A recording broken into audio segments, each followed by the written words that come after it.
So for me, when I'm looking at the top 3 stars that I awarded here, there's two things I kind of looked at. Which players helped get their team to the top? Like I looked at who came out, what teams came out this season and have had great seasons so far, and like which players are like the biggest in my mind contributor possibly to being that.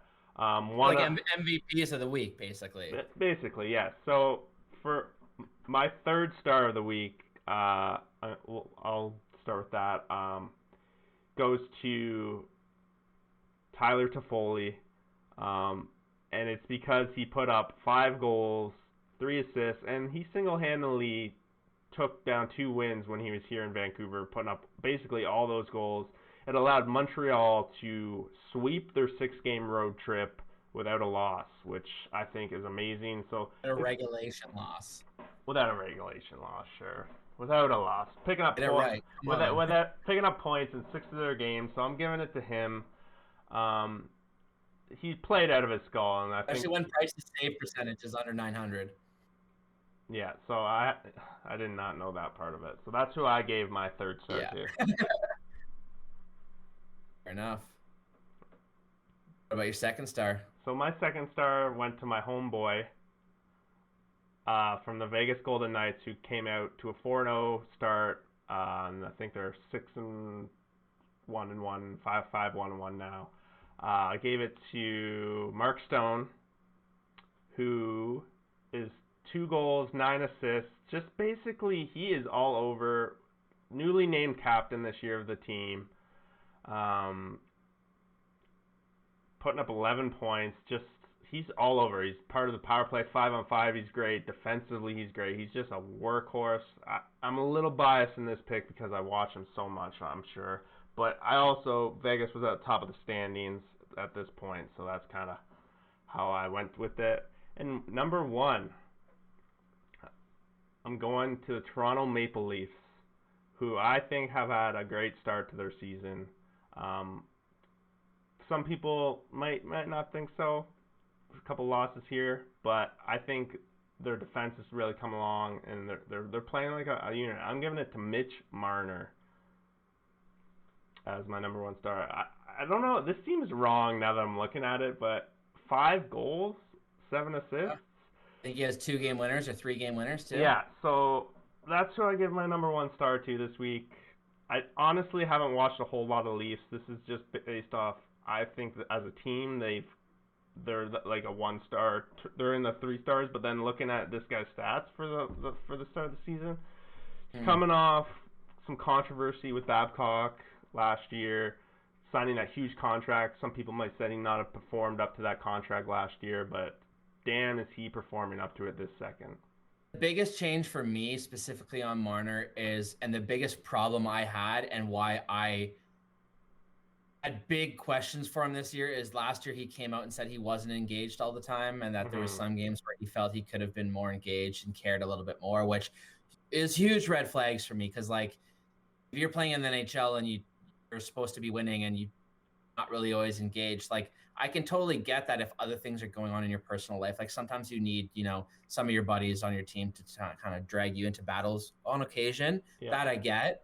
But to just come out and say that's good because you're taking ownership. But I wanted to really see, man, he looks engaged on every shift. Like he looks dynamite, and being in the Leaf Center, listening to radio talk all day, pretty much every day. The one topic I am not hearing is how much money Marner makes. Nobody's talking about that right now because he's scoring so much. Yeah. Doesn't matter because he's putting up the points, right? And Matthews isn't really yet. Kind of a little bit, but not really, right? So shooting like a monster, 26 shots. He is. But I mean, he's going to go through weeks where he gets 6, 7, 8 goals in a week, right? He could in fantasy, he'll win you a week just by himself. So yeah, that's my top 3 stars of the season so far. I guess from this point on, I'll be of the week. So starting like tonight, Thursday till next week, we'll kind of keep who's popping off this week, right? So let me have it. Let me hear. Do you have any of the same?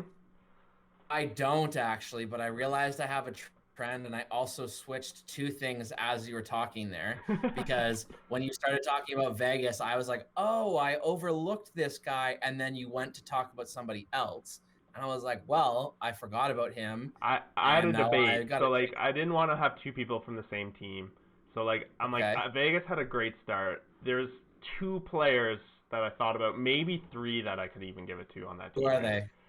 One of them is Max Pacioretty. He put up a hat trick like 2 nights ago too. Like he's I think 6 goals already.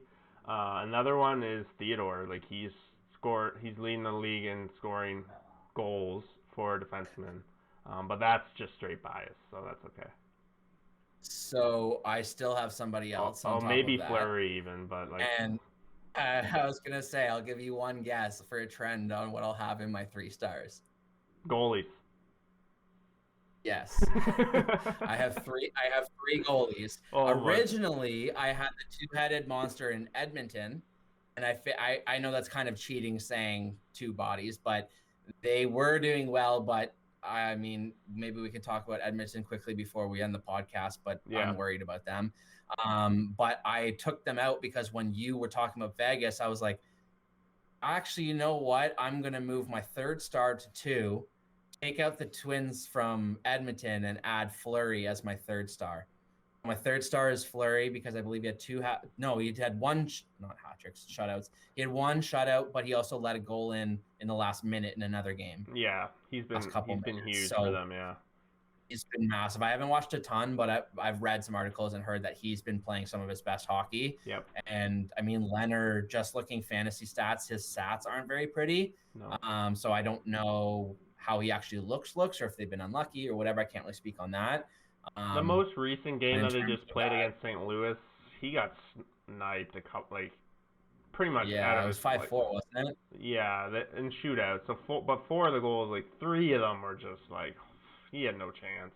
I was watching the highlights, and there's one play that really set off alarms for me when I believe it was Ryan O'Reilly went behind the net with the puck.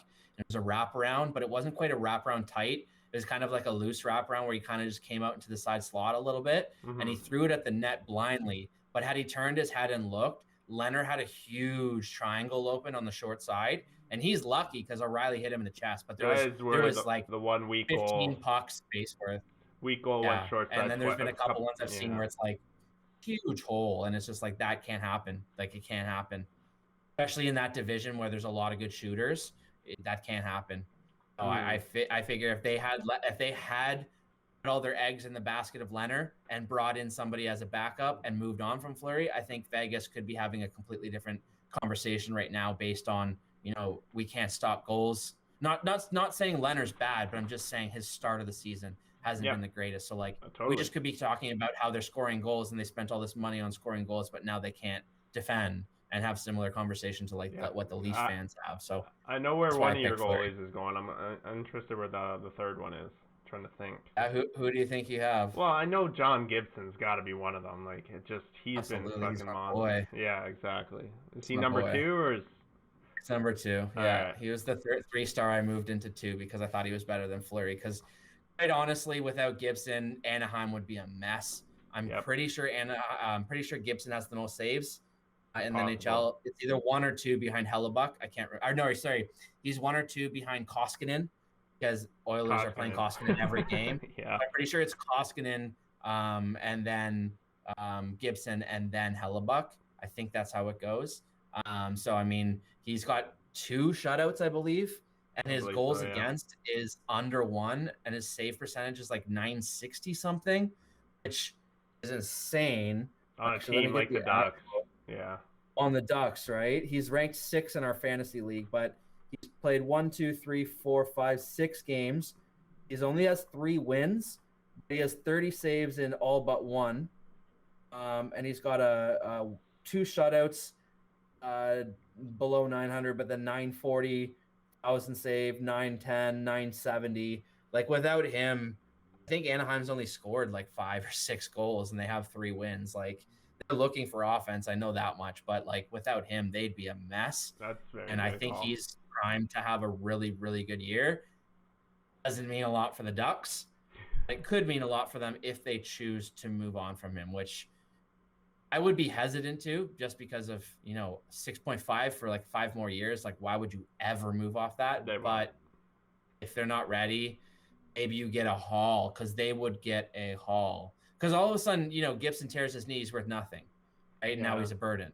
But like, goalies are voodoo. So some people, I can see both sides of the story. I just don't know if I have the balls to make those trades all the time.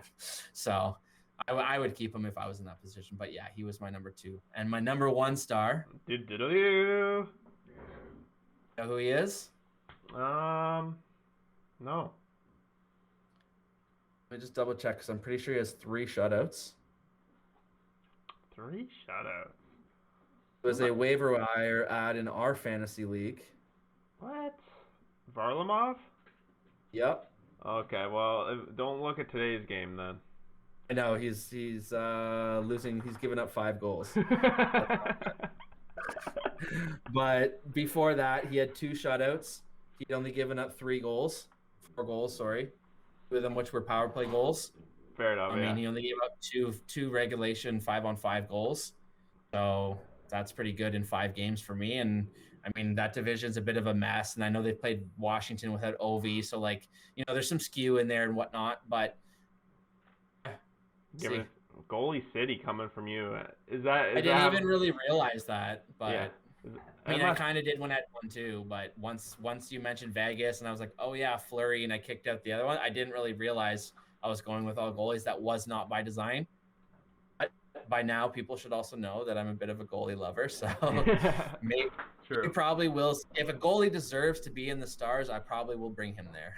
Yeah, I definitely, looking back, I probably could have changed my 3rd star to one of the goalies. I kind of forgot about goalies, believe that or not, huh? Weird. So it's crazy how we balance each other. This might be a trend. You're a better, so you think about offense and scoring. I'm a hockey player. I think about defense and goalies and whatever. It's pretty funny. Yeah, but we definitely have like alternate perspectives. West Coast, East Coast, goalies, whatever. It's funny. Good stuff.